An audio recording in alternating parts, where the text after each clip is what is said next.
guys. So kumusta na mo diha?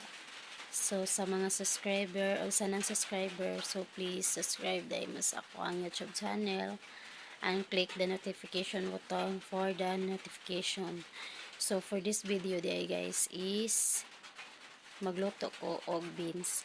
So kanina yung beans guys nga akong lutuan is ani guys kanang fresh from the farm. So gikan jud ani siya sa uma guys, sa labi na diri sa amuang lugar diri sa Cebu City area guys is fresh ko ang mga utanon diri dapita.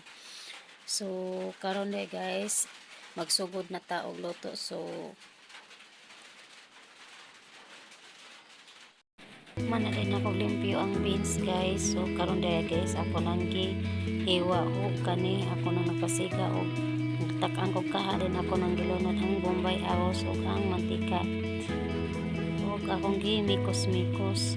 So ako na di ay ningi kuha ang karne nga akong gisagol o akong gilunod, then ako ang butangan og asin.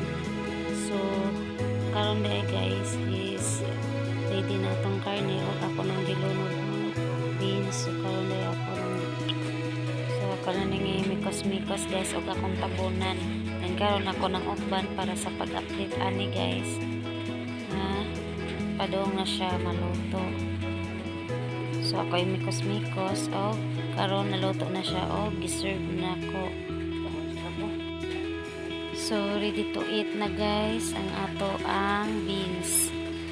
So libre na ang atong paniadto guys. So thank you for watching.